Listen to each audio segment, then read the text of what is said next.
快上来了！姐姐没事吧？快喊大夫过来！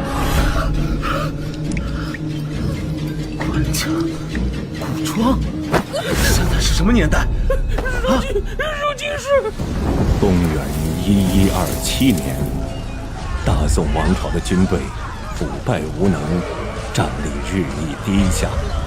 北方的女真人建立金国后，以摧枯拉朽之势，大破宋军，攻破北宋都城汴京。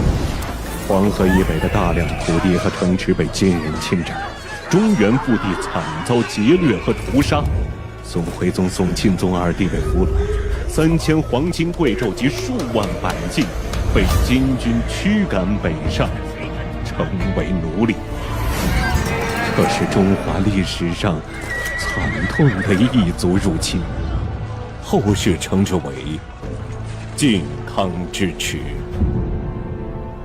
在历史的洪流中，大宋王朝本该由皇室康王赵构继承天子之位后，退缩江南，苟安一隅，将覆灭屈辱的过程拉长100年。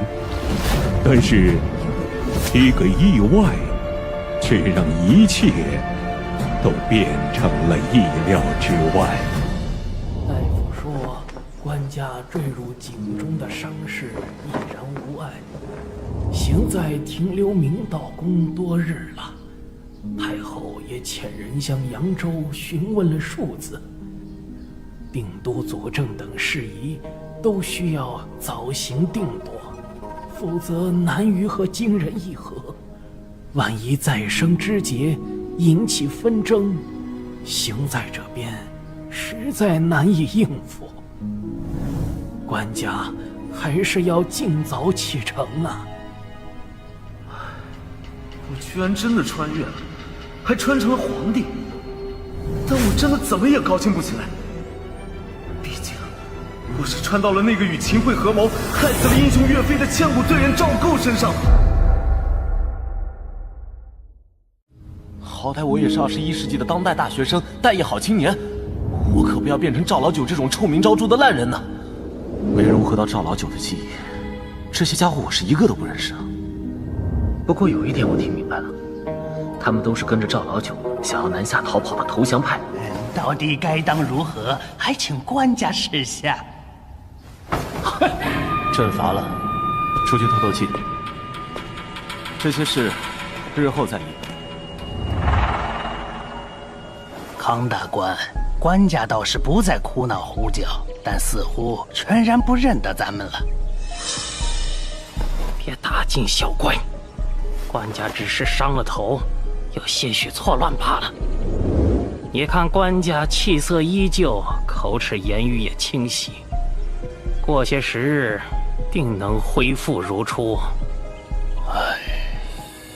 杨仪中会随时报告官家的状况，尔等无需操心，务必要严守消息，不可让下面产生乱七八糟的传言。那里就是御营了，去看看古代的军队到底是什么样子。一群瘪犊子玩意儿！老子把你们从延州那旮瘩带出来，从辽阳府一路杀到这里，你们喂个马都出差池！都快隔着1000年了，这母亲的口音，是东北老铁啊！干啥啥不清，吃啥啥没够。官家，各位不必拘束，朕就是来随便看看，了解下军中情况。都起来说话。官家，听闻官家喜好御舍，此乃队中收藏的辽北良弓，小人斗胆，恳请官家一试，点评鉴赏。也好，朕就在营中更衣，试试此弓。赵老九这身板真不错，比我原来结实多了。可惜空有一副好皮囊，内里却是个贪生怕死的草包。现在换成我，怎么也得做点什么，才能对得起这份机缘。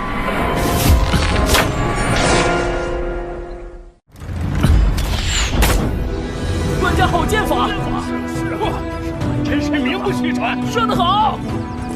肉体的条件反射，居然让我本能地掌握了射弓技能。虽然不懂，但也能够体会到这弓确实上阵，齿感趁手，身上的青皮甲也是做工精良，重量适度，防御力完全不弱。这将领的甲胄更是威猛沉重，一看就不是凡品。这士卒气色红润，队伍中也不乏身高体壮之人，着甲率更是能够达到7、8成。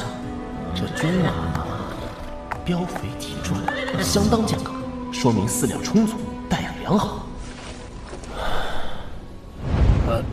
官家为何叹气？难道是这弓有不妥？不，我只是突然想到，咱们大宋将领卓群，士卒精壮，为何就落到了今日的地步？真倒不是责备各位，真要追究，也该声讨这做皇位的。金兀术的大军想必很快就会追来，有机会的话，我倒是想亲眼见见，这金军是否真的有3头6臂，不可战胜。金军当真要来了？可不是已经议和了吗？也对，他们不知道历史的发展。金人贪婪无度，欺软怕硬，怎么可能放过大好的劫掠机会？官家，不是微臣说话丧气，但微臣确实和金人交战过。想当初我们还是常胜军，1万多的骑兵，甚是雄壮。本以为能与金人抗衡一样，但真打起来，几乎是一触即溃，屡战屡败。在我等败军眼中，竟然犹如恶鬼一般，悍不畏死，嗜血残暴，所过之地，无不尸横遍野，寸草难留。不要！士兵又来了！不要杀我！老子不想死！不好，保护官家！杨将军，糟了，拉不住了！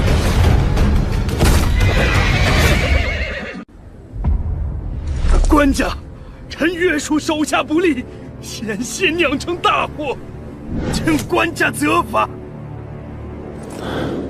刘钦，此事不怪你，朕知道你的忠心。这马夫也是在抗金战役中失了神智，以后就送往善堂，好生疗养吧。刘钦，你也不必有负担。从今日起，朕暂时住在御营，你调拨50骑，一同来随侍御前。多谢官家恩典，官家真是仁义明君。混账废物！让你看好官家，怎么还敢看到御营里去了？和那些丘拔厮混在一起，成何体统？下面已经开始有流言，说官家这是不想南下，改了心思。那次都杀了好几个嚼舌根的下人，可在此地逗留越久，越架不住他们乱猜。如今居然有人上了奏章，公然重提北反抗金之事，竟这鹰派胡言！抗金？拿什么抗金？2圣都北狩了，怎么可能打得过金人？必须劝说官家尽快动身，绝不可在此刻让那些奏章和主战派出现在官家面前。隔绝内外，这可是谋逆之罪！蠢货，这都什么时候了？如果官家真的改了心思，我们的地位绝对保不住。叶刚宗泽一党必然会对我们赶尽杀绝，荣华富贵只在江南。不管用什么手段，都得熬过这一关。哼，区区一个阉官，还真把自己当内相了。唉，要变天了。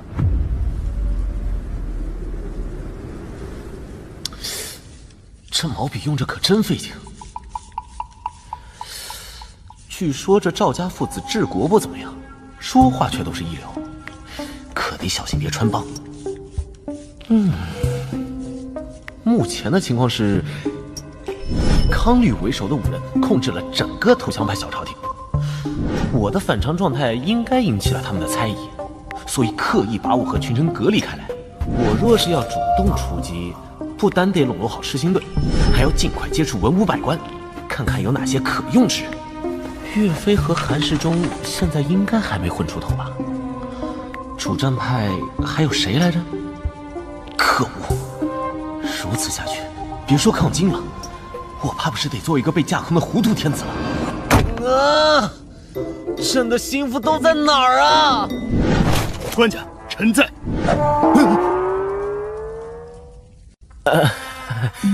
杨青啊，朕只是在自言自语罢了。我都忘了这厮负责贴身护卫。行了，没什么事儿，你且退下吧。这2日夜间，官家睡得有些晚，且多有叹息，可是有忧心烦扰之事？杨青有心了，不过你觉得朕会为何事烦扰？臣斗胆，官家烦扰之事，或许是行在之中多有掣肘，无法如臂施之。这虎是在试探我吗？难道他看出了什么破绽？官家宽待刘晏，亲近赤心队，想必是想掌握一部分御营兵力，而他们又是辽东人，和行在各方的牵扯甚少，调拨起来不会受到阻碍。可恶，全被他说中了！要拔刀杀了他！我现在都是皇帝了，杀个人应该不成问题吧？不过这货连战马都能扛住，我连鸡都没杀过，偏被他反杀了。那杨青何意？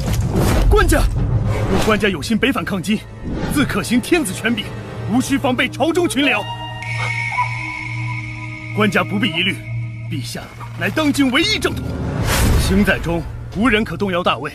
大宋制度，万事决于君前，无人能做权臣。学士可通记忆文字，翰林可入禁中随侍，御史可退宰职，御营诸将皆由陛下定去留。陛下一句话，就可将臣卸甲。好家伙，他是在教我怎么掌控大宋的官僚体系啊！随便什么翰林学士就能够压制康吕，而御史可以牵制宰职，王渊、杨一中这类武人，皇帝可以随意申辩。这不就代表这小子不仅直接跳反，还让我完全拿住了敌人的命门？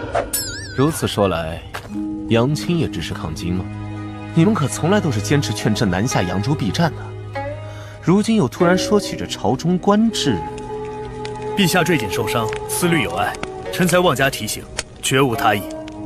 臣出身河东杨氏，家中6代为将。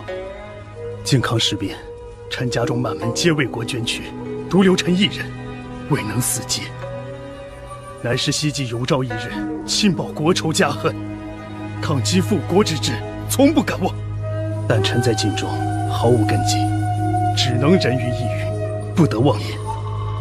康大官向来备受陛下重用，臣也只好。好了，居然是传说中的杨家将后人，好感度瞬间拉满啊！杨青满门忠烈，可敬可叹。晋州御前，日后还需杨青费心操劳。日前还多亏你舍身相护，伤得不重吧？臣皮糙肉厚，还有甲胄在身，不碍事。话说回来，现在若要再议抗金，阻力必然极大。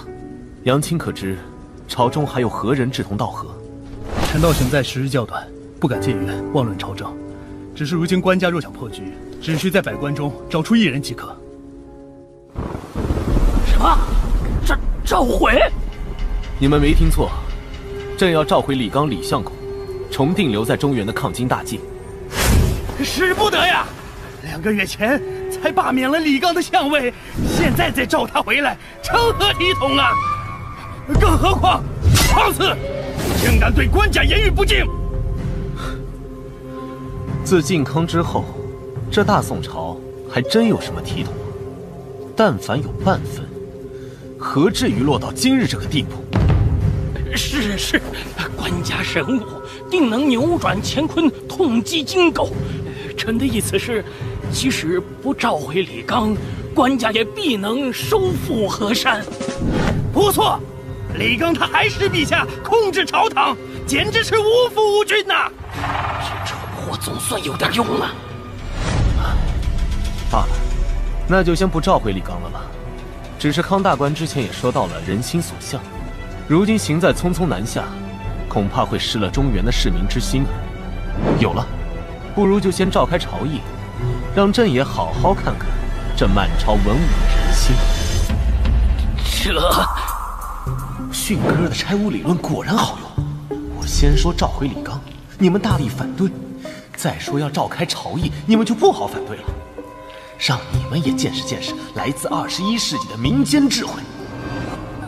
官家要召开朝议，自然无妨。只是而今行在之中，东西两府和6部的属员都不齐备，不如就先从近日上奏书的廷臣中召见2位来咨询一二。这些奏书都是被他们筛选过的，肯定也都是投降派。等等，这是……朕看这2封奏书立论严谨，思虑忠纯，貌似可以一见。官家圣明，资政殿学士吕好问本来准备往知宣州，只是道路不尽，这才没来得及走。殿中侍御史张俊素来耿直，这2人都是公认的道德人物。既然康大官也推荐了，那就见一见这2人吧。去请。启禀官家，如今情形，强行起兵实难与金人抗衡。一是朝廷财用不足，江南巴蜀的财物因战乱难以续接，所以需要先派重臣前往疏通。二是前朝我军屡战屡败，兵将都畏敌如虎，此时强行开战，只怕会雪上加霜。有意思，分析得很准确。虽然没有主战，但也不是单纯的跑路求和，是个制约宰制的好人选。朕明白了，吕学士果然好见识。如此，即日起就留在朕身边，以备咨询吧。啊！学士和御史走了，难道？接下来，张御史，说说你的高见。臣今日面圣，并非申论主张，而是臣要弹劾宰相黄潜善、蜀将汪伯彦、乃侍生甲班康吕，他们蓄意隔绝内外，意图不轨。臣唤请召回光文殿大学士李纲，重定抗金方针。来了，电炮他终于来了。杨义忠说的果然没错。御史，不错，御史位阶虽低，却可以监察百官。根据传闻奏事，职责所在，为求晋升，御史往往剑走偏锋，不与当权宰职妥协。官家只需多召御史进谏，早晚会有聪明人替官家破局。没想到第一个遇到的就是聪明人。官家，张俊先是上书弹劾李纲，现在又出尔反尔，明显是要哗众取宠。他这是犯了欺君之罪呀！我若不弹劾李纲，奏章何时能到御前？明明是你们这些奸贼蒙蔽圣听，截留主战奏章，隔绝外臣进谏，贪生怕死，罔顾家国大义，罪当问斩！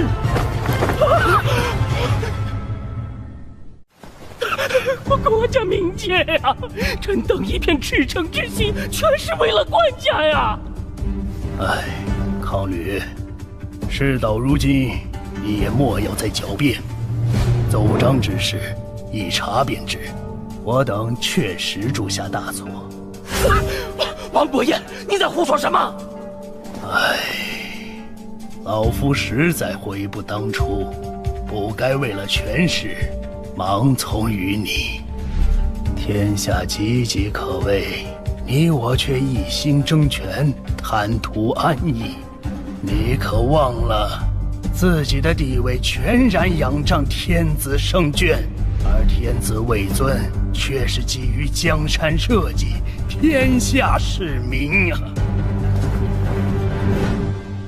都押下去，关入大牢，听候发落。怎会如此？昨日我还是百官之首，宰相都要看我脸色，杨义忠这厮还得被我撑散，其他文官武将最多受到贬斥，只有我肯定会被处死啊！之前想要难逃的可是官家呀，我不过是迎合他的想法而已，现如今却一朝失了神眷，就猪狗不如了吗？圣眷不是我们隔绝内外，是官家被妖邪附体了。那日在京中，我亲眼看见有妖物，一定是妖物夺了官家心智，否则怎会如此？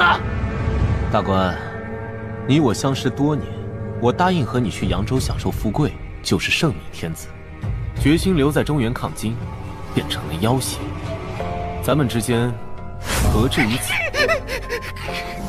竟敢怨对天子，插出去！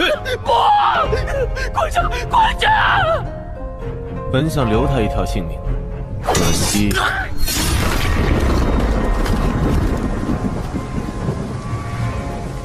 康吕伏诛，黄潜善遭流放，汪伯彦罢官，雷霆手段下，朝中再无争议。月余后，李纲重返行在，主掌朝政。李纲手腕强硬，力排众议，坚持行在迁往南阳，要以此地为陪都，观察形势，再联络西部援军。我听说前军的路线临时做了调整，这可和计划的不一样啊！你想做什么？误主？小鱼小虾，杀的再多也是无趣。我要南下，擒龙。区一个丁进，居然能阻隔行在多日，这些武人真是懈怠。刚离开亳州，就遇到叛军丁进占据颍水，不得不在扎营停步，也难怪李湘这么生气。我意已决。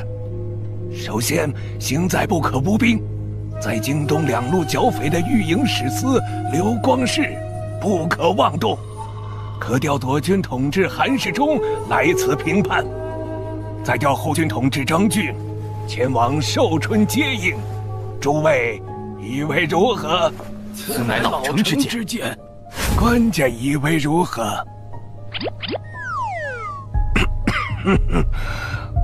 官家以为如何？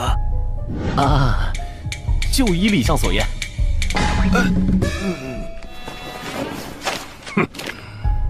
还有一些不小势力的官员，都什么时候了，还不停地互相攻击弹劾，通通都该严厉斥责。就依李相所言。被贬至广南的张所能堪大用，应该召集留守山东，统御刘光世。就依李相所言。叛军阻碍钱粮，行在用度需要一切从简。就依李相所言。随是官家工人繁荣，应当。就依李相所言。还有，就依李相所言。嘿嘿，退朝吧。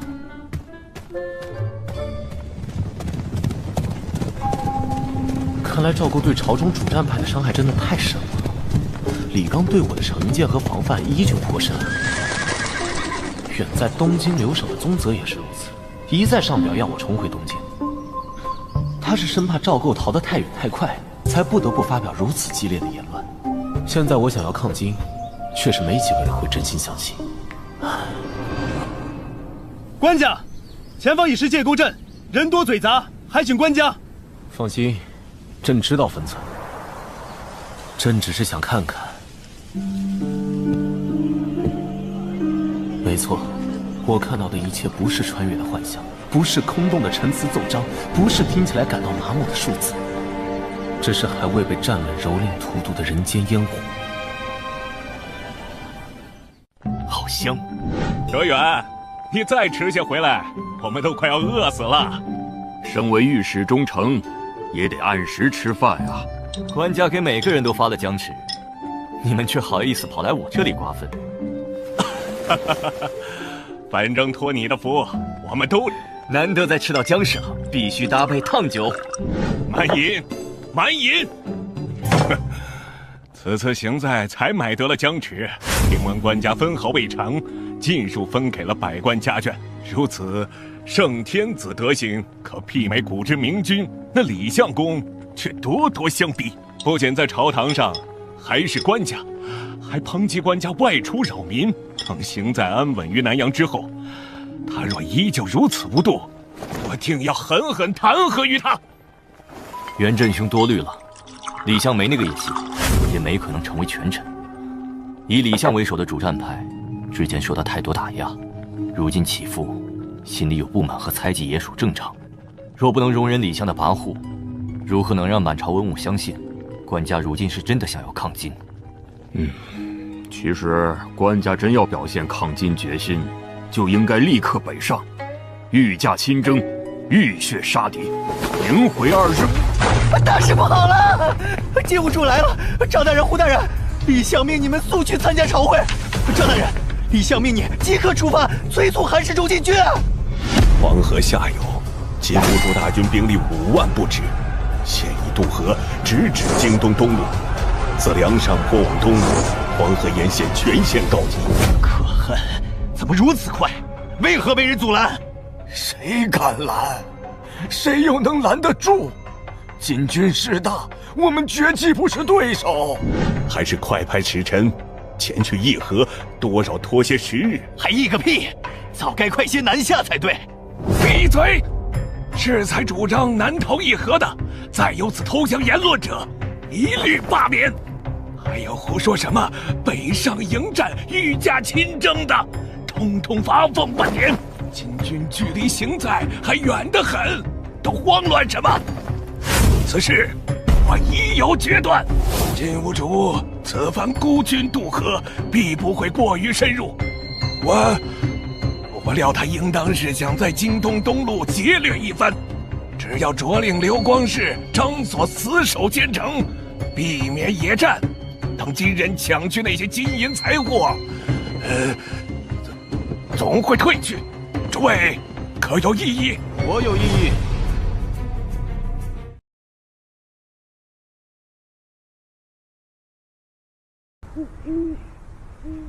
此事我有异议。官家，金人断不会只出一路军马，金兀术也断不会止步于山东。金人建国不到15年，骤然膨胀，内部权斗必然激烈。开国皇帝阿骨打死后，却是其弟吴七买继位。但阿骨打的那些皇子早已成年，他们势必会觊觎皇位，而皇子之中，尤其这位4皇子最为跋扈。完颜兀术此番南下，又岂会满足于区区经营？兽群争斗，上位者不但要善于厮杀，更要长于狩猎。猎物的优劣多寡，更能佐证兽王的地位。诸位也是从东京一路过来，为何还会抱有侥幸的幻想？说直白些，朕这颗脑袋才是金兀术最想要的猎物吧？官家，我等纵然万死，也断不会让靖康事变再现。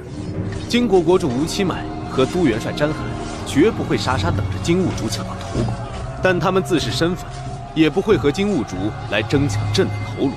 因此，他们必然会聚重兵从西路南下，直取洛阳、陕州乃至关中。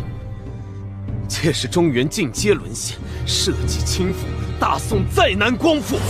官家，那不如转去扬州，一怀而守，并以东京、山东2路夹其后。东京、山东2路能出兵，何至于被逃？若守不住，又该如何？那就只能走江南，守长江。金人破得了黄河，就一定跨不过长江吗？猛兽最善从背后扑杀猎物，背向他们，唯有死路一条。面对野兽，自比猎物，定然百死难生。但若自以为猎人，大敢直面，即使难以杀之胜之，却也更有希望震慑对方。哪怕打痛一次，也能令其却步，甚至逃窜，不敢轻易再犯。官家，臣一向主战，也希望可以一战，但此刻真的无兵可战呐。哎，李相，并非朕刻意针对你，你与郑武国师确属意料。但若论起行兵之事，你我皆是外行，所以要说能不能打，还得问问真正领军的那位。说起这位，他可是天生的强壮，今年39岁，就已经攒下了种种神仙战绩：18岁从军，26岁单骑杀入西夏敌营，斩杀西夏驸马；33岁那年，以底层皮匠之位制秦方腊；38岁，靖康之乱中以50骑对金军2000骑，斩首对方军官，逼退金军。这种传奇人物，就是国家的栋梁，忠心的名将，所有宋传的倚仗啊！他的名字就是韩世忠。官家，大事不好，那天杀的韩世忠造反了！朝廷休要胡说，那韩世忠虽然顽劣，但向来忠君爱国，如何会反？官家，陛下，此事千真万确。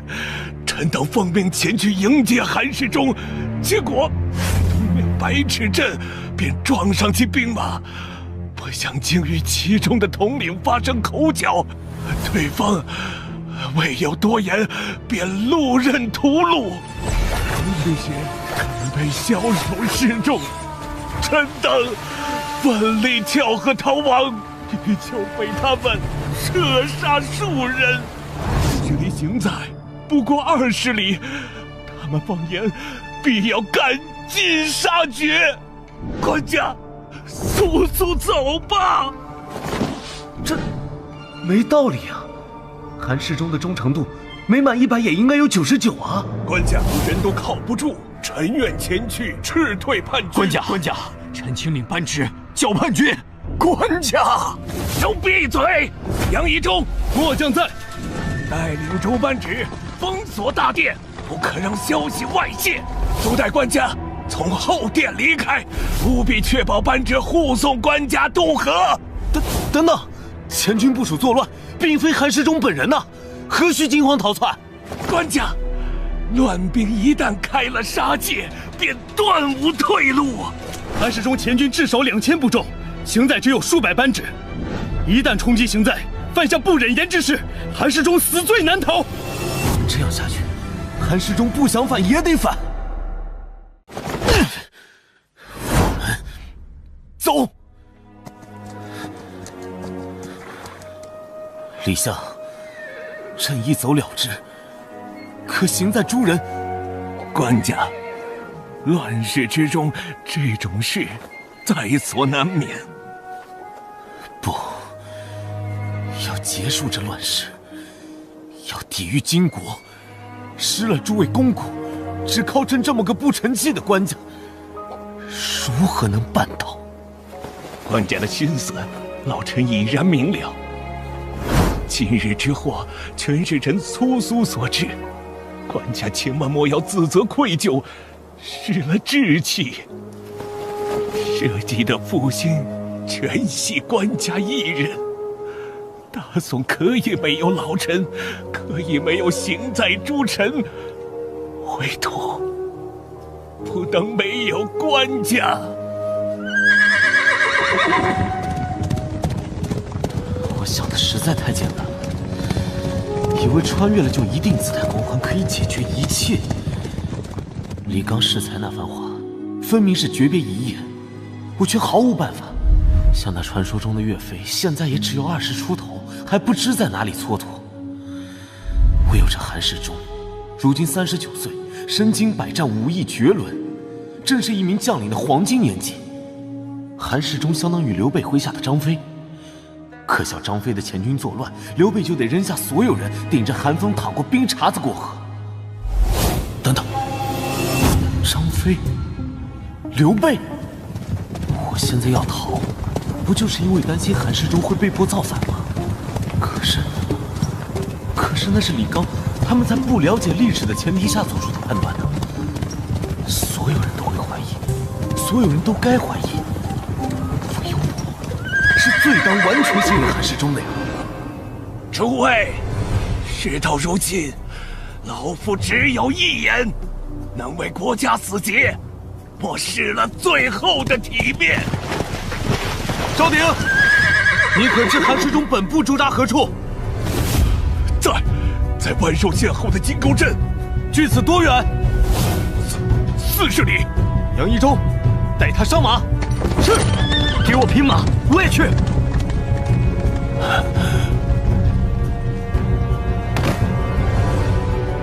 官家，前方是叛军驻地，走哪边可以绕开？绕过东北方向的山坡，跨过一条小河即可。可是官家，那韩世忠当真如此可信吗？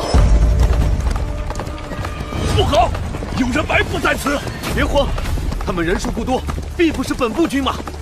诸位可愿信朕？立无悔，追随官家。很好，朕义信韩世忠必不负朕。杀！什么？邢在来的使者？哼！这些邢在的老爷们儿真是聒噪，屁本事没有，就知道催。有能耐去找叛军唧唧歪歪呀！你们这些蒙儿，回去告诉那些老爷，老子明天就会赶去邢在护驾。再敢3更半夜扰俺清静，小心！领头的红袍怎么有些眼熟？难道？良臣韩青，朕的御营左军统制，韩世忠麾下前部造反，杀了朕的御史。朕被逼无奈，走投无路，只能够抛妻弃子，扔下邢在文武，来投奔你了。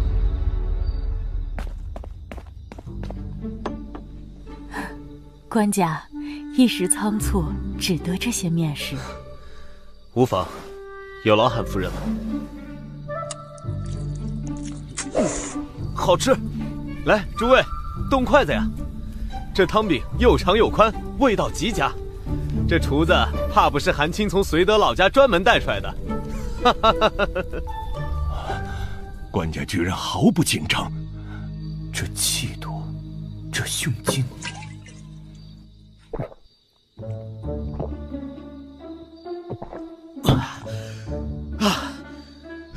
哈哈，痛快！这怕是穿越后吃的最安心的一顿饭了，有大腿抱的感觉真好。官家，邢在得到韩世忠一去平叛的消息，振奋不已。但百官依然担心官家，老臣只好带人前来接应。来这么多人，都足够开个小型朝议了。李相呢？李相旧疾复发，南下病榻，叮嘱臣等谨遵官家旨意。哼，还算他有自知之明。那就是官家吗？那看着比俺儿子还小嘞。看个屁！躲一边去！臣献上首级一颗，好叫官家知道，作乱的贼厮已经被臣亲手了结了。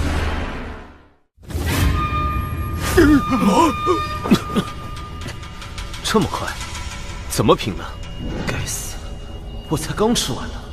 臣领军前去，距离叛军10里的时候，他们依然没有防备，臣便带百骑突击，轻易擒获，当场斩杀。那他们为何作乱？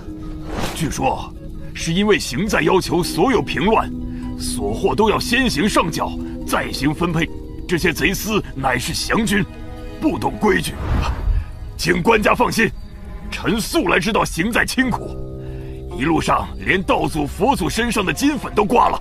此次战力，臣一定不会贪墨，尽数上缴邢在。良臣，朕不是……哼！韩世忠，你纵容手下劫掠成性，对降军缺乏管束，陷官家于危地，竟然想用区区财物来抵消此等罪责吗？官家，臣要弹劾韩世忠，请罢免此人一切职衔。你这鸟人，再敢信口胡说，老子就把你……怎么着？良臣是觉得朕的御史今天死的还不够多吗？哪里，官家误会了，臣是看御史大人发型有点乱。松手拿开！官家年纪不大，可我怎么一听他说话就犯怵呢？赵卿，你是觉得朕会无视法度，肆意放任韩世忠？臣不敢。还是得官家治你们这些鸟人。自靖康后，乱兵四起，湘军杂糅，良莠不齐，而大军又要赶期，又要持续平叛，出现些许意外也是难免。官家明鉴，但越是危难时刻，越要讲究制度。良臣，今日委屈了你，可会怪朕？官家如此说，臣不敢委屈。韩世忠御下不严，部署擅杀御史，侵扰行在，免去其承宣使，去御营左军统制，为全统制，依旧暂领御营左军。去了职，到底兵权还在，只是可惜没了太尉的名头，威风小了很多呀。官家好手段，给了大家交代，也多少敲打韩世忠。良臣，你且过来些。是。站直了。近看之下，骨架着实突出，双目犹如鹰眼，难怪史书中夸他风骨伟岸。哎，夫人，官家看老爷的眼神怎么怪怪的？啊！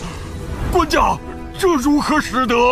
良臣，你平叛勇功，本该重赏，奈何心在空虚，此腰带你万不可推辞。以后见了我也不要弯腰了，因为我能够直起腰来，向来是良臣一直为我扶腰作胆。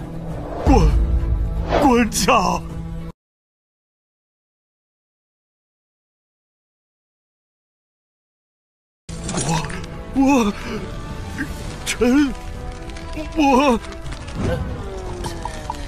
我的手要断了。至于区承宣使，何必多想？你我君臣相逢，无非事成事败。若将来事成，难道朕还不如唐朝天子对郭子仪，舍出个郡王与良臣做又如何？郡王，郡王。官家冒险突破叛军阻碍，看似鲁莽冲动，实则直破关窍。对执掌大军的将领，表面维护，实则敲打削权。一条玉腰带，一次握手，一个郡王的口头询问。别说韩世忠，怕是听闻此事的武人，都会誓死效忠。如此胆识，如此心计，如此手腕，得此人主，是上天在庇佑我大宋社稷啊！良臣，为何要摘下来？官家赐予的宝贝，可不敢带着上阵。臣这就连夜去平了丁进，为官家拔除后患。良臣，大可不必。区丁进之流，刘正彦他们再无能，早晚也能够平定。朕如此倚重良臣，岂会杀鸡用牛刀？正好，吕相等人也都在此。朕想问良臣一句：逃了这么久，朕委实不想再做丧家之犬，我们能否与金人正面一战？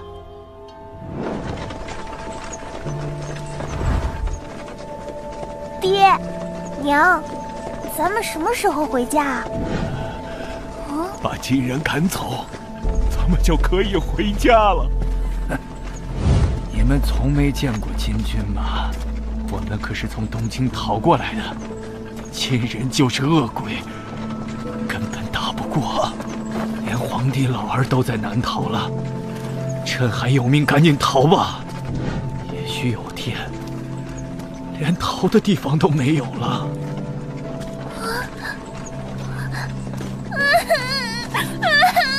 我要回家，我要回家。难怪。建炎元年冬，金军再度发兵南下，知济南府刘裕献城投降，淄州知府赵明诚弃城而逃，青州知府张侃被杀殉国。赵宋官家携东京两路难民、壮丁、府库及市民转向淮水、寿州避战。队伍太庞杂了，官家这是要效仿刘玄德，携命渡江啊！只是难得官家如此仁心，大部分人却还说官家是要南走偏安。今日已经多起纷争了，难民之间的，官军劫掠的，氏族冲突的，死伤颇多。也不能怪他们多想，毕竟谁都知道，南阳才是坚守中原的要地。现在改道去了怀上，官家还让李相先带着皇家亲眷先行去了扬州，稍有动荡，就能直接过江偏安，再难回头了。唉，可又有什么办法呢？谁听了那话，都不会敢再去南阳直面金人了。我们能否与金人正面一战？官家，臣不是个怕死的人，今日受了官家如此恩典，更不会惜命。但臣也不能信口胡说，辜负官家的期许，平白折损更多士卒。如今的情况就是，我军和金人之间的实力差距悬殊，金人一路南下，气势如虹，平原野战无可匹敌。即使臣等集结所有大军，数倍于敌，正面交战，也绝对毫无胜算。唉，真是何其讽刺！我这种历来主战的人，看到官家终于放下出战的念头，自然是松了一口气。可又担心官家真的会过江偏安，但打又不能打，逃又无法逃，究竟应该何去何从呢？你们不要小觑了官家，可别忘了，官家与韩世忠最后还有一番言语。竟然如此，连良辰拟动，假如依靠水势地利防守呢？依然很难。我军已对金人畏之如虎，战力不是靠环境能弥补的。不过，如果仅是针对此次金兀术的南侵，或许还有一丝机会。只是官家务必需要说服一人，让他与臣配合。张中丞，张中丞，呼延通部署将官劫掠难民士卒，引起巨大骚乱，死伤数十人。官家下令务必查清，首恶当斩立决。呼延通可是韩世忠留下的心腹啊！明仲、元振，你二人最为公正，务必顶住压力，为官家明正典刑，再不能多了士气。是。等等，待引领安顿难民士卒过河后，务必信任官家的抉择，千万不要留在后方。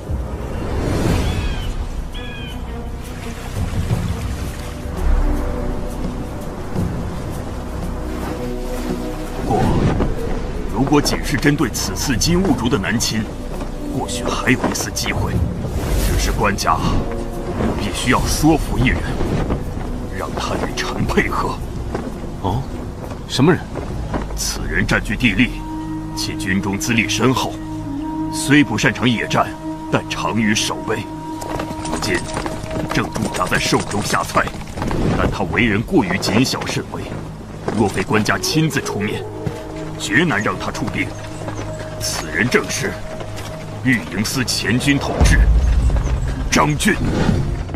13年前，完颜阿骨打与白山黑水间起兵，短短10年间就覆灭了幅员辽阔的大辽。北方格局大变，常年征战，金人军队无往而不利，他们的野心岂止于此？于是2度发起南侵。靖康之后，京畿被劫掠烧毁，河北、河东沦陷。但金人愿意议和，并非是已经满足，只不过是人口太少，难以支撑过激的侵略。如今消化的差不多，他们到底还是卷土重来了。完颜兀术越过黄河，济南、资州、青州接连沦陷，他扑来行在也是早晚的事。但是张太尉，朕自离开东京以来，一路从河北逃到京东，从京东逃到应天，从应天又逃到这里，朕委实不想再逃了。在这淮水之上，我军能否守住一战？官家，臣。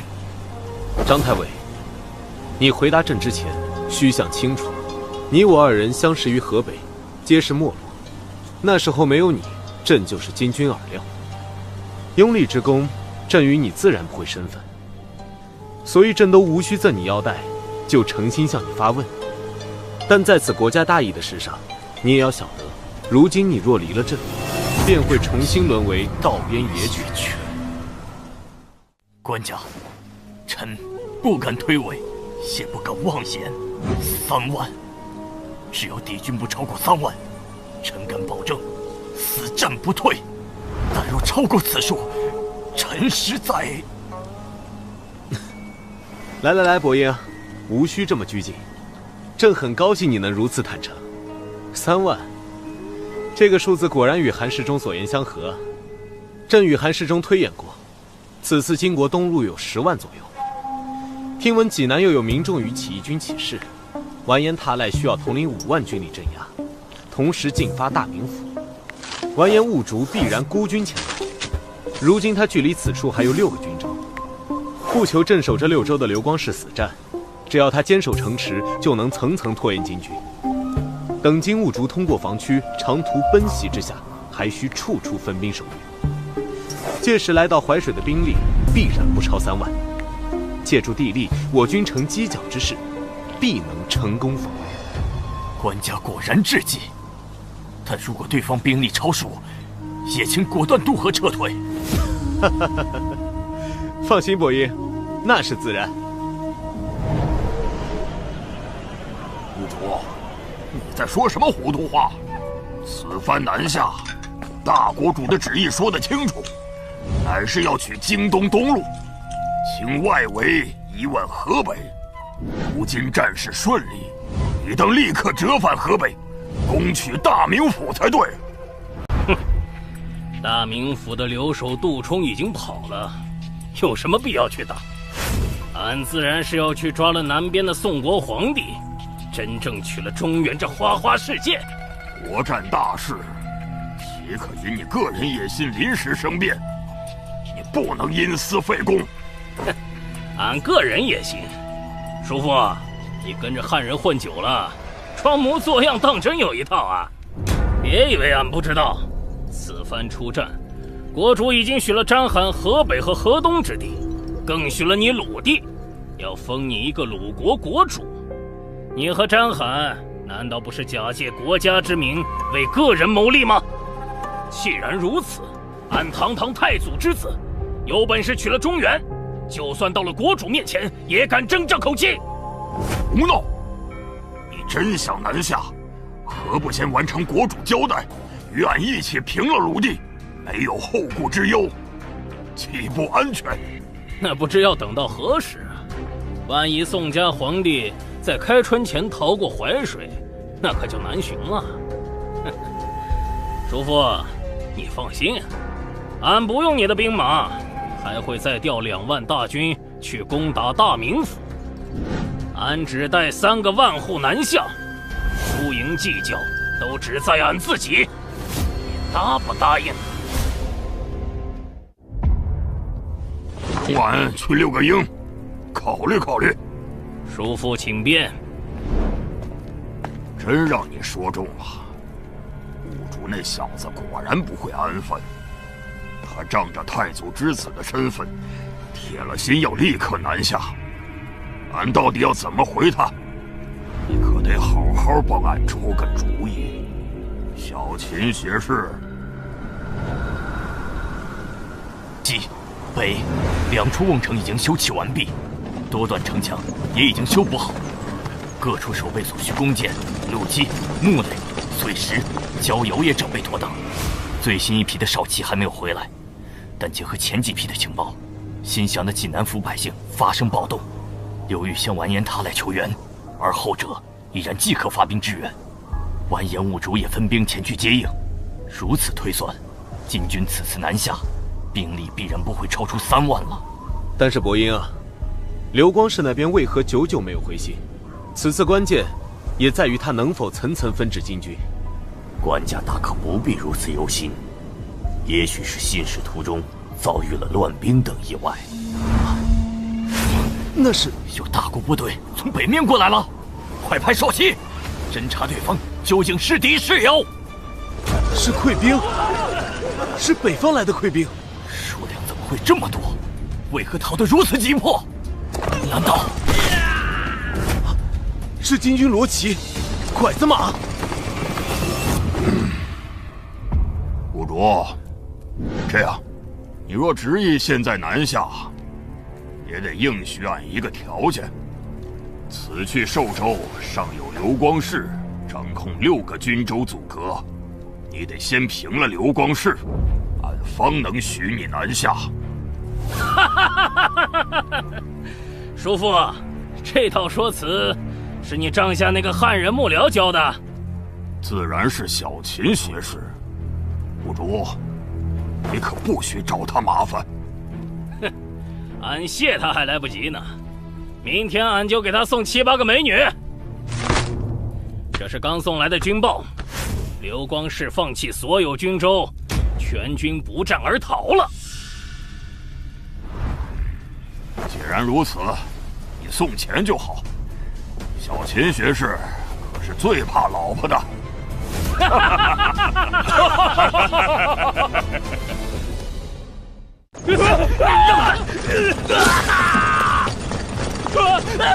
救命！救命啊！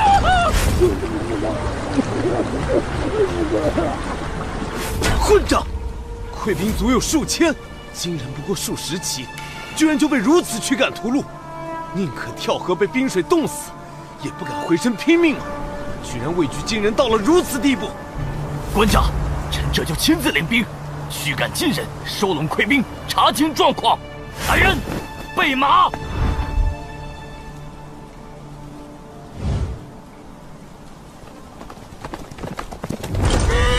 儿郎们，那奉国军节度使刘光世不战而逃，此乃天王诏诉。俺要你们10日内急行至寿州，擒杀赵官家，一起坐享中原富贵。擒杀赵官家，一起坐享中原富贵。登州、莱州、维州、宜州、密州、淮阳军6大军州同时遭到金军主力猛攻，京东东路全部失陷，敌军总数不下10万之众。怎么可能？晋军居然有10万南下！完颜踏赖和完颜兀竹合兵才10万，怎么可能全军进出？而且刘光世所辖京东东路6州方圆1000里，人口200-300万，他麾下兵马至少7、8万，为何败退得如此之快？官家，军国重视，想必刘太尉不敢谎报军情，晋军必然没有10万，很可能是完颜兀竹建功心切，不顾一切进出本部5万。官家适才也看到，如今我军畏敌如虎，被一击击溃，也不是没有可能。可若是据城坚守，也不至于。官家，现如今事已成定局，具体如何，刘太尉到来一问便知。可眼下最重要的是，敌军数量远超我们预期的3万之数，而且晋人行军迅速，不出10日，想必就会迫至城下。官家，请快做出决断，放弃此战，即可渡河南下吧。是去扬州暂避也好，甚至渡过长江也罢，臣一定为官家坚守下蔡，争取更多时间。渡河吧。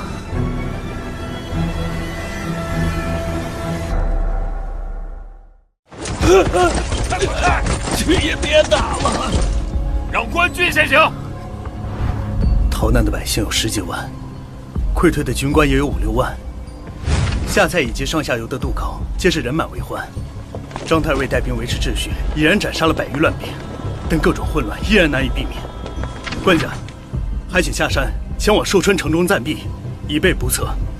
不，就在这里立帐，金人很快就会杀过来。不看到他们安然渡河，朕实在难以心安。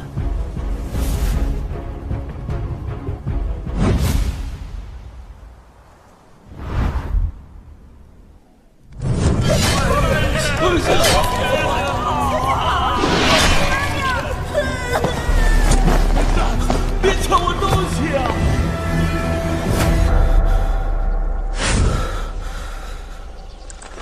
这里是……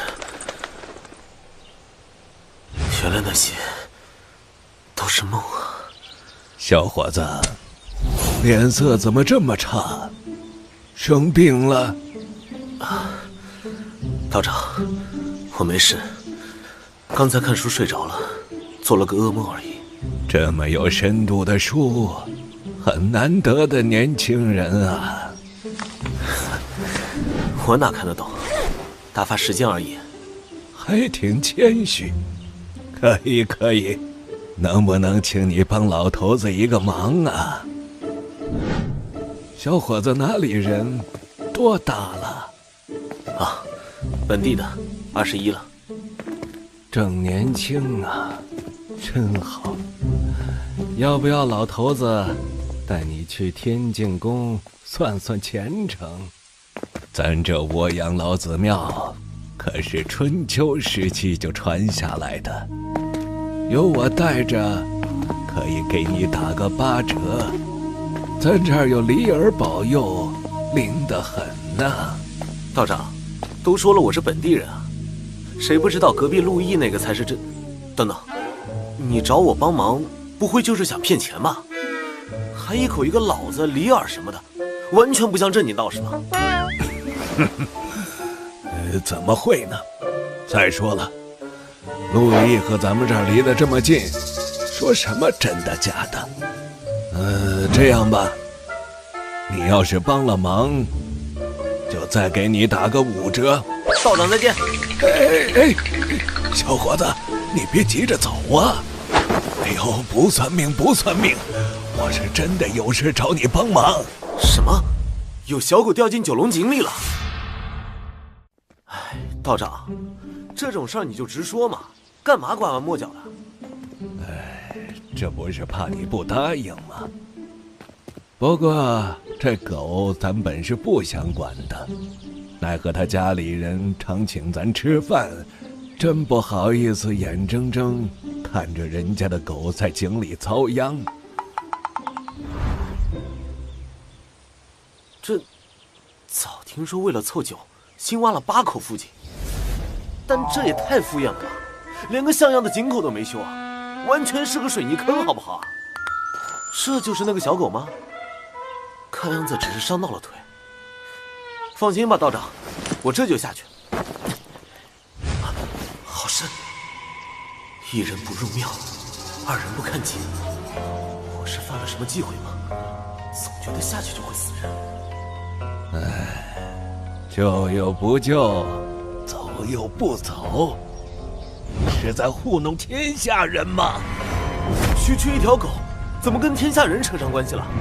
答应的事就得讲诚信。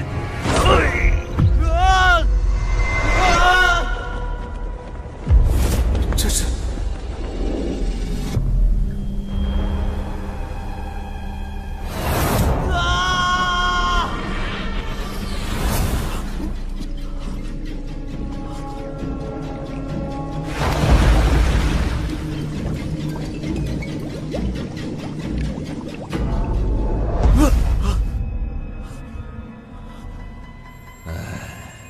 救又不救，走又不走，你是在糊弄天下人吗？沙滩起火了！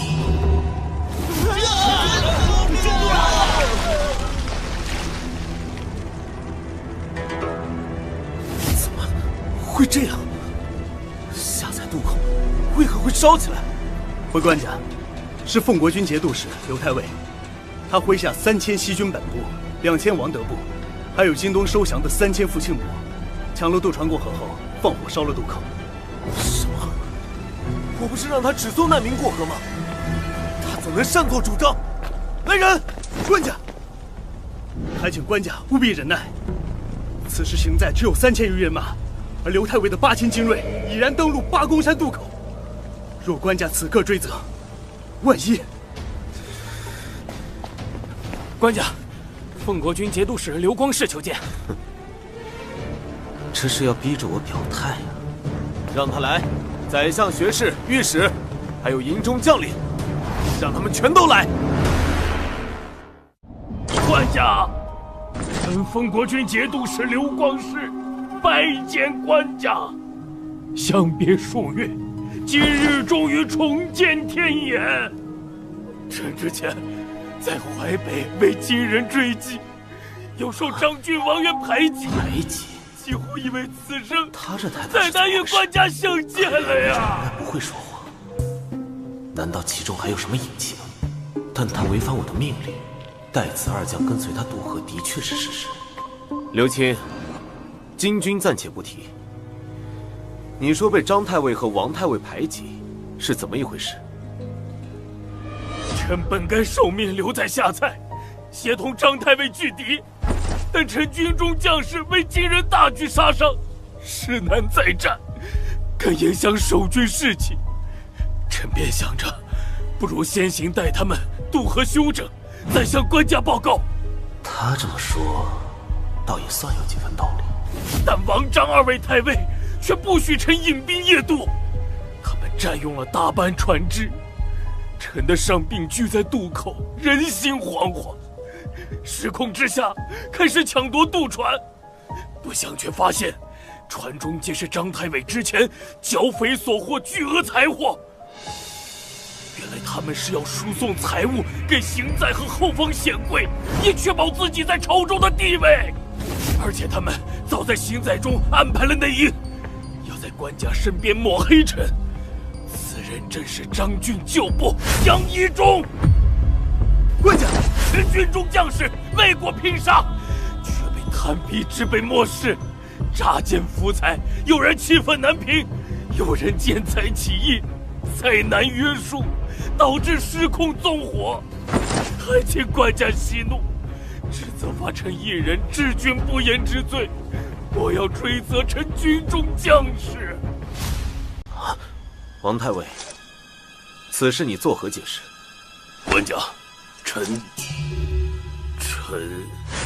王太尉，事到如今，不要再被张俊遮掩了，老实交代，官家才会对你从轻发落。王太尉，究竟如何才是国家忠臣之道？你该明白，快招认吧！官家，臣无能，臣有罪。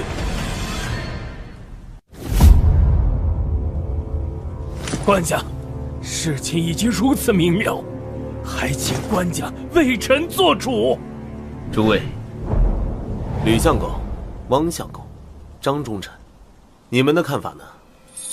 一反常态的全体静默，看来他们多少都知道这是怎么回事，否则早就吵翻了天。连张俊这种嘴炮强者都放过了这个机会，还有人频频偷看帐外的王德和傅庆。而王渊这个被告自认有罪，却不多做分辨，还不跪不叩，明显不是认罪的模样，就差把委屈二字刻在脸上了。看来他们都觉得事情的真相不重要，重要的是眼下刘光世主力尽数渡河。刘光世虽然没有拥兵自重之意，但却有拥兵自重的实力。可这刘光世不准备造反，他整这么一出是图什么？只是打了败仗而已，宋军打的败仗还少吗？等等，主力部队能够对抗张俊守军，还能够顺利渡河，说明编制未乱，战力犹在。这根本不是溃兵该有的状态。难道他不是战败？他根本就是不战而败。官家，韩将军有文书送到。韩世忠。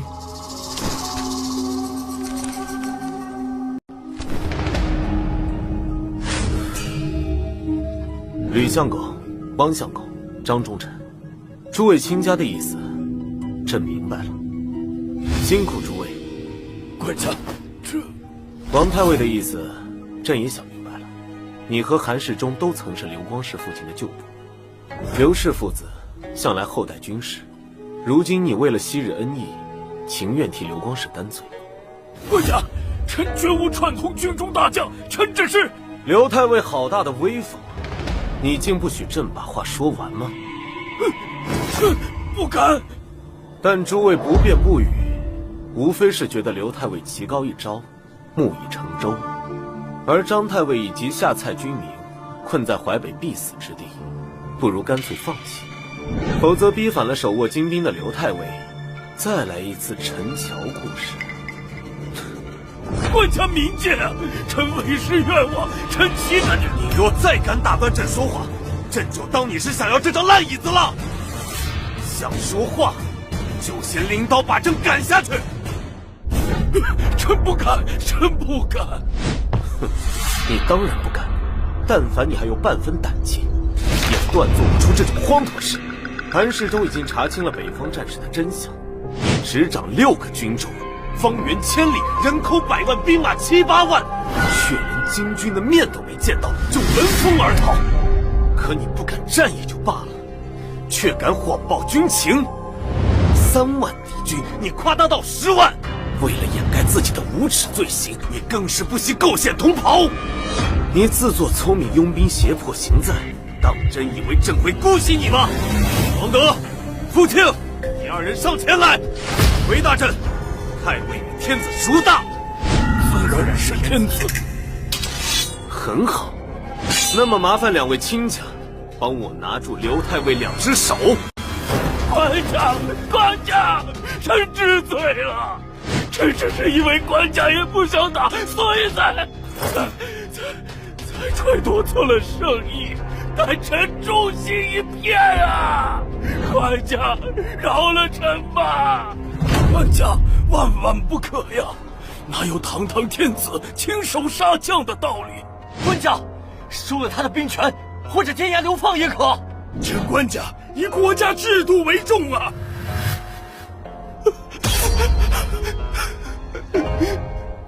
哼，倒是忘了，我还从没杀过人。甄府该如何下手？就是杀鸡那般。不，官家不可！朕宁可亡国，一定要亲手杀了此人。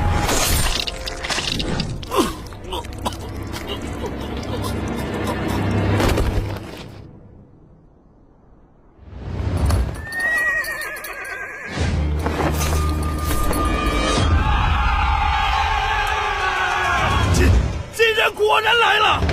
真的只有3万？这怎么看着更多呢？那刘光世当真是谎报军情吗？官家着手做得过了，这坏了大宋制度啊！临战之时杀了自家大将，算怎么一回事啊？是啊，万一当时王德和傅庆没有被官家拿捏住，他2人好歹算是中枢的，但刘光世本家那3000兵马呢？一旦哗变，该当如何呀？都是小事，你们别忘了，如今各地平叛将领多是西军出身，都受过刘家的恩惠呀。什么声音？是山下大营传来的，难道真的哗变了？官家到！都别慌，只是士卒喧哗鼓噪，又不是造反。朕已派杨亲去探明状况。禀告官家，山下大营并无大碍，王德和傅庆安抚了大部分将领士卒。刘光世的亲信虽然颇有不忿，但目前看来并无作乱之意，只是还有些不服管制、鼓噪不停的下级军官和士卒。表面上是为刘光世鸣不平，但其实是想在作乱前讨要赏赐。这朕倒是略有耳闻。西军素来有层层克扣军饷的传统，中底层的兵卒军官只得以这种形式多讨些银钱。只是不想国难当前，他们已然无法更改陋习。若朕坚持不发赏赐，官家万万不可！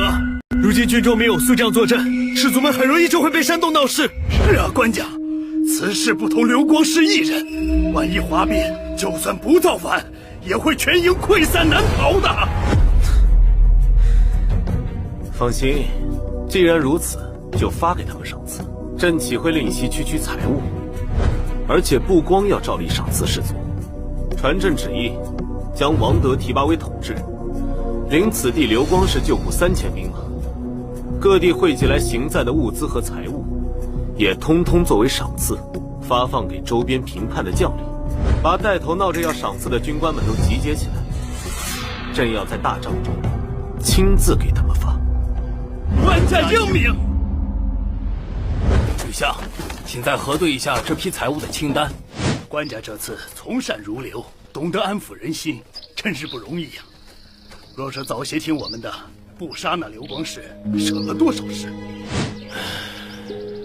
你们当真以为官家是年轻气盛，一时冲动才杀人吗？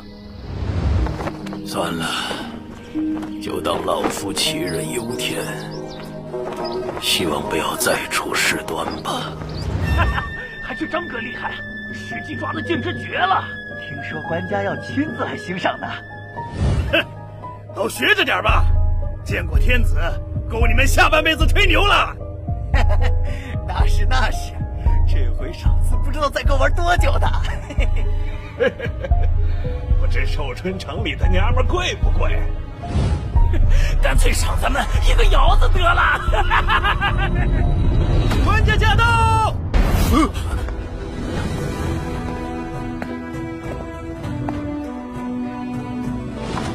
如今军中规矩，见了天子竟然不用行礼吗？快官家！不愧是官家亲赏，这么多财货！诸位，赏赐就摆在这里，朕绝对不会亏待各位。但是朕的钱，你们不能白拿。国家危难之际，敌军兵临城下，你们却趁机鼓噪要挟，不给朕一个明白的说法，这钱你们拿着不觉得烫手吗？官家，臣郑永贞从军10多年了，请容臣替大伙给官家讲讲。咱们真不敢要挟官家，只是这都是军中传统，不这么干，只靠军饷，大家伙根本不够活的。而且咱们老家先被金人回了，发饷的刘太尉又被官家宰了，身后无退路，眼前没出路，不得已，只有求些眼前的福财，方能安心。此事乃是臣带头，请官家莫要追责他人。拿了钱之后呢？是要战，还是要逃？得了官家赏赐，自然是要为官家卖命。要战要逃，臣都追随官家。很好，可还要替刘光世抱不平。臣不敢妄议官家决断，但刘太尉只是有些胆小，绝无什么坏心。也是多亏刘太尉，臣等才能活下来。只要能活下来，就什么都无所谓了。官家，臣等区区马前卒，无力左右大事，但身负家乡父老之仇，也绝不是贪生怕死之辈。只是不想死的窝囊，就算是死，臣也希望是在一场胜仗中死。那朕就等着看你们接下来的表现。但刘光世一事，休要再出头。既如此，开始分发。官家，臣斗胆，另有话要说。何老三，张哥，你可别擅自替所有兄弟定了前程，我等自有别的主意。无妨，今日大家畅所欲言，说吧。何老三这是看官家年轻，脾气又不错，想趁机多讹一些呀。原来如此啊，这小子胆子真肥呀！官家仁厚，但臣等人从延安府到河北，再到此地，虽无太多功劳，但也挣得足够苦劳了。有不少兄弟和臣一样，着实不想再打仗了。希望官家看在臣等辛苦多年的份上，多发一些赏赐，最好还能安排个浑家，容臣等南下安家生活。赏赐皆是国库所出，你们想要退出军队，不再为国而战，何来赏赐可言？臣也是为官家着想，曾为军武之人，若没有家眷财物定居，难免被逼上山落草。届时为祸后方，也是影响前线战事啊。你说的在理，不过行在之中早已没有女眷，浑家的事儿正安排着，愿意一战的留在这边领取赏赐，想要走的站在那边，一会儿朕从司库里拿一些财货赏赐你们。谢谢官家。这回还多亏张哥你了，兄弟们要去南面快活了。你拿这么多赏赐，要小心有命拿，没命花呀！嘿，老子拿命换来的钱，花的心安理得，倒是你们一群没种的货，丢人！官家，何必非要动用私库？把你的甲胄换给朕。来人，替杨舍人卸甲。官家，难道卸甲？何大哥，你说官家能给咱们多少赏赐呀？哼，怕什么？给的少了，咱们还不走呢，就赖在这军中，都是自家兄弟，谁能赶咱们？大不了再多拉些人，真南下去做贼。听说南面的女人可水灵了，多抢几个做压寨夫人。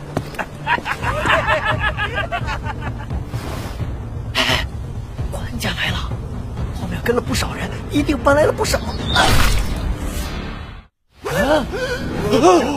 这是怎么回事？是谁？莫非上？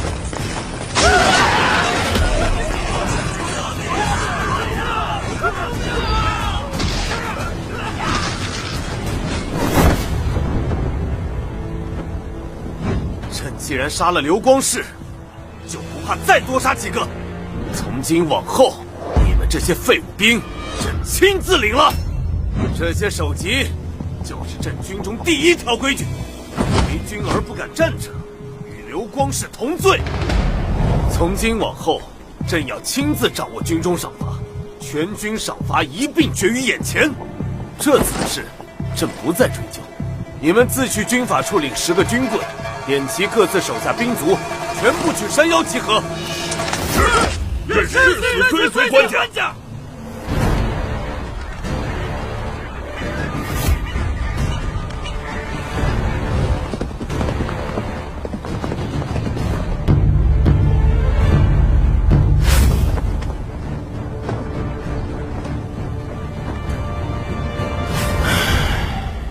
我真傻，真的。吕相，官家此次威慑之后，不但军心一统，士气也难得旺盛，为何还要叹气？其实，谁不知道官家的心思呢？以此地优势守城，阻碍金军，提升士气，稳定众人，抗金决心。可先杀大将，再杀军官，调遣老臣，孤注一掷，就真的能达成所愿吗？须知京军野战从无败绩，如今更是金兀术亲领大军，下才孤悬在外，说不定明日就会开城投降。我方才1万出头的可战之力，靠杀人威慑出来的士气，如何制胜？官家铁了心冒进，万一有个好歹，这江山可就真的……德元，我想好了，我一生都少与人争执，以往在朝堂上也没坚持过什么，但这次我真的不能再坐视官家粗暴无度的一意孤行了。就算这相位被官家拔掉，我也绝不能袖手旁观了。想什么好事？官家可是专门挑你这个脾气软的老好人来做相公，看准了欺负你不善争执，怎会放你解脱呢？吕相，莫要自欺欺人了。要是能劝动官家，谁会不劝？只是光用体统道德这些说辞，能劝动官家吗？自从官家夜奔平叛以来，行事何其果决，就连性烈如火的李相也要主动南行，对官家退让。现如今，官家更是亲手斩杀刘光世，枭首军中败类，行在之中，谁敢质疑官家？吕相，你敢说，若是一切都按照你的想法来办，当真会有更好的局面吗？不说别的，只看眼下对岸的金兵，若当真袭杀过来，该如何应对？兄弟们，和我一起杀光这些宋人的蛮，抓了他们的狗皇帝！皇你娘的，叫他爹！杀进走！什么？居然败了，还死了10几个！回禀四太子，河里等人立功心切，只带了30-40人渡河，以为宋人早已溃乱，岂料那赵宋皇帝居然没跑。王德王爷差奉命出战，士气旺得惊人。哼，没跑？真的假的？好叫四太子知道，少有常识的人都该知道，金吾道烧乃是天子大驾专用。如今那龙道正在身中，那赵宋官家自然也在。哼，我割了这厮的喉咙！这些宋人就知道拽蒜，还什么稍有常识之人都该知道，俺不知道又如何？落到亡国降人之地，还要摆谱，真可笑！哼，那些南蛮子不过杀了俺们10几个人，居然也好意思大肆庆贺，吹吹打打，好生聒噪。算算日子，应该是他们在过汉人的除夕。这赵总官家没有逃跑，倒是有几分胆色。等俺亲手捉了这厮，还不是得像前2年那个皇帝一样尿裤子？那四太子打算如何行动？咱们不伐木建造工程器械，反而到处搜缴船只，这是不打算进攻下蔡，想要强渡淮水，直取八公山吗？废话，那下蔡城高墙厚，墙吃下来，不知道要折损多少儿郎。再说，咱们只为了那赵宋官家而来，破了下蔡，万一吓得他直接南逃，如何再续？反倒是留着下蔡，围而不攻。赵家皇帝为了吊住城中士气，必然不得不坚守八公山。等俺们一鼓作气渡过河，届时他再想逃，可就由不得他了。哼，强渡谈何容易？如今宋人坚壁清野，淮水北岸的渡口都被烧了个精光，渡船集中在南岸宋人手里。咱们手中一共不到30只舢板，短期之内根本无法运送大军。行了，哈里将军，你别总想着功臣那点功劳了，断得无聊。俺这就去河上转一遭，必能找到强渡策略。四太子，义军统帅怎能如此轻率冒险？咱们军法可是规定，将官若死，下属全要斩首。俺可不想此次出兵尚未见功就……放心吧，俺又不上岸，只是在河里看看而已。宋人忙着作乐，哪会注意到俺？大不了俺就立下军书，死了也保你们无事，如何？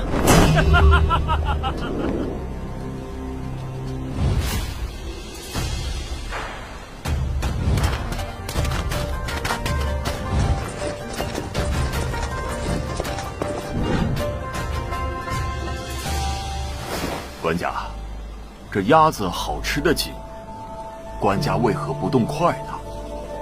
胡琴好胃口，朕本不想在这节日扫兴，但是咱们这里张灯结彩，欢度佳节，下蔡城中却是黯然一片，物资无法运输过去，城中居民短期内更是无法安全过来。安抚的使人派去了几批，却没有能回来的，就连赵鼎也陷在其中。可想而知，下蔡居民是如何愤怒绝望。张伯英心中怕是对朕也多有怨恨，如此下去，朕担心与他之间的信任快要被磨光了。官家，臣原是张太尉下属，不如臣此刻渡河去安慰一二，想必如此甚好。杨舍人是官家敬事，亲自前去，张太尉必然能明白官家良苦用心。也罢，那就如此。杨青，你在码头煨后，朕准备一些东西，你一并捎去。是。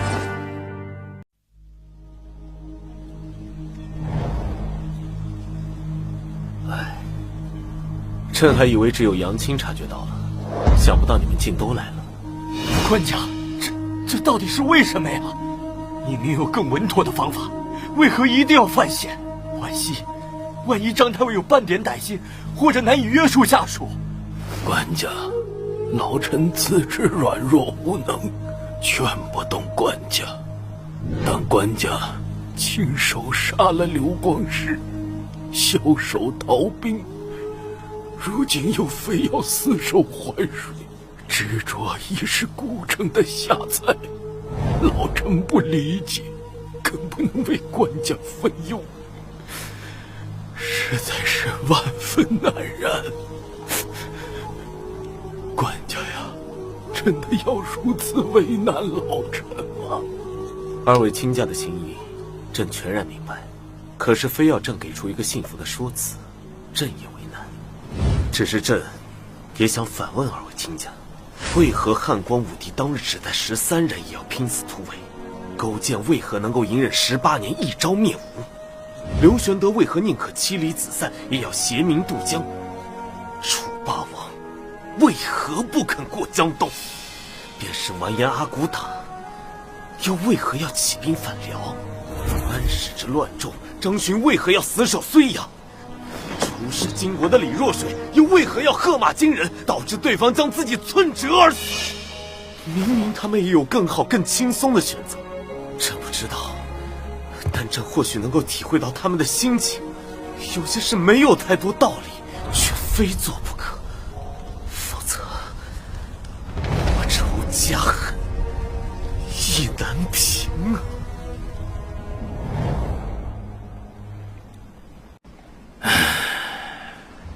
八公山真不愧天下闻名，朕在淮水之上折断南北，着实险要。四处地形复杂，想要大军渡河，只能选择几个固定之处。但这些地方早已有宋人筑垒防御，还真是难办。四太子，那边有宋人的船过来了。无妨，看样子应该是去下蔡送信的。半夜3更，顶风冒雪在这淮水之上的，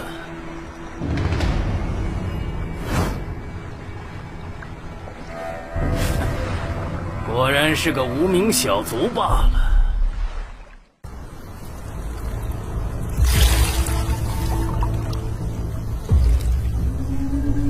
守军的敌意很大，官家若有什么状况，臣先。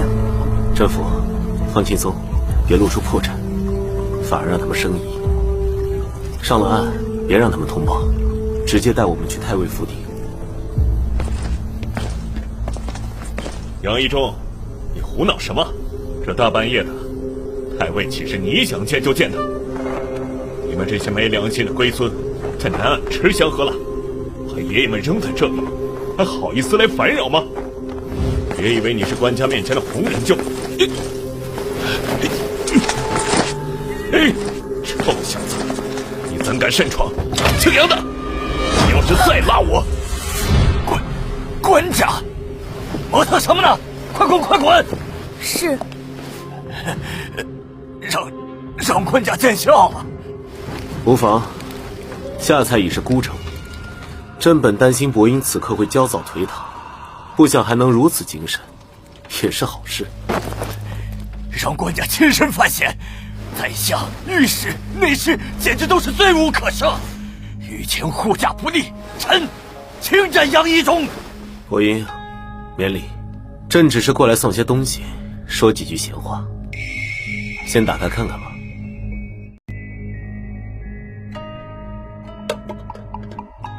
今日除夕，行在不得不设宴慰劳群臣。可朕一想到下蔡的情况，想到当初在八公山与你所说，觉得无论如何也要送你一份过来。只是此时冷了，明早蒸一蒸再用吧。下面还有一层。这是刘光世居然真的死了？郭贺当夜死的，朕让王德和父亲按住他的双手，亲自动刀杀死在身前，然后割下首级传示三军。今夜专门取来与你看一眼，就是怕你不信。其实大过节的，带这个过来未免扫兴。可若不带，又不知还能带什么。之前对暗送旨意来说此事，臣还以为只是讹传，想不到堂堂刘太尉，昔日世代西军将门之人，一朝身死，地位还不如一只鸭子。不说这些了，这也是与你的。琉璃葡萄，这可是极其贵重的宝物啊！官家，这个……刘光世闯下大祸，虽死，却也于事无补。朕此番过来是来安抚你，做一番姿态，但也知道不一定有用。即便你弃城跑了，朕也无话可说。可不送来这几样东西，说几句废话，朕这个官家，此时又能做什么呢？朕不求你死守城池，指望你看在社稷、君臣、天下人的份上，撤退时提前给朕一个口信即可。朕早知你爱财，行在诸臣皆也，贪财者必贪生无益。但朕知道，还有句话：君子爱财，取之有道。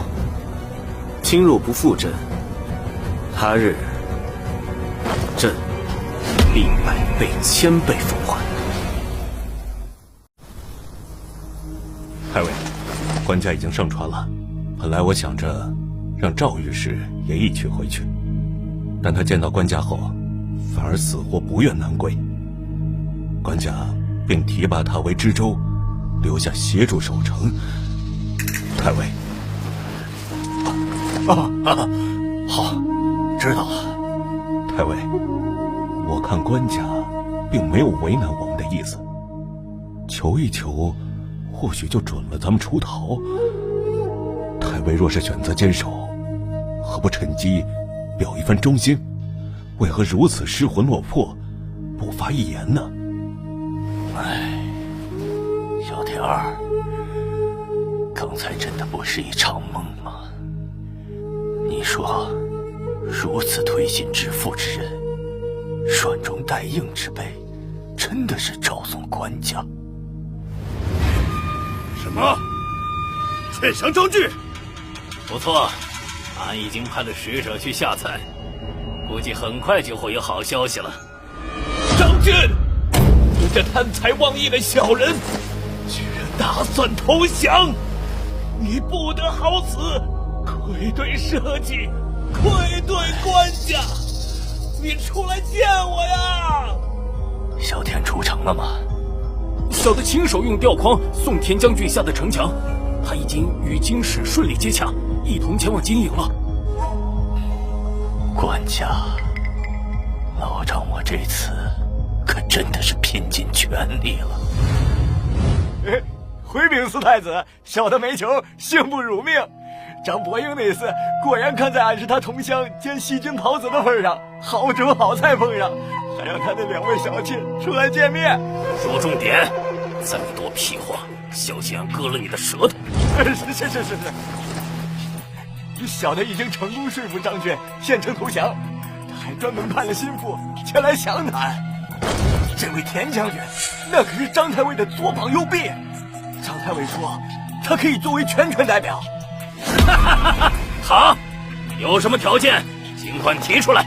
俺家太尉说了，若要献城，须得黄金1000两，白银3万两，金子用来买官，银子用来买城中士族民夫。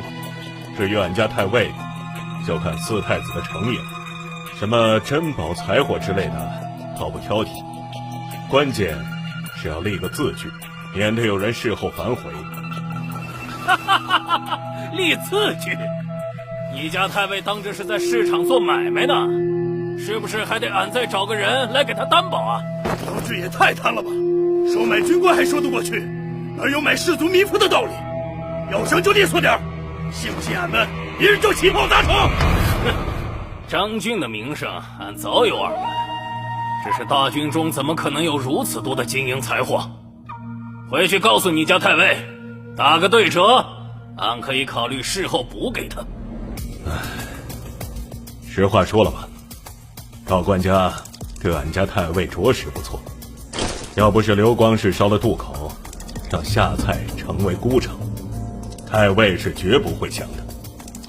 但眼下局势如此，真要是被逼做了降人，太尉也不愿领兵对抗赵官家。城中本部1万人马，外加1万精壮民夫，还有7、8千北方溃兵，合计3万余种，粮草无数，披甲者7、8千，我们太尉都可以交出来，只求拿了钱财，为关西祖宅养老。至于财货问题，俺家太尉可算得很明白。刘光世家底丰厚，四太子一路追着刘光世而来，此时军中别说1万两金银，怕是10万两也拿得出来吧。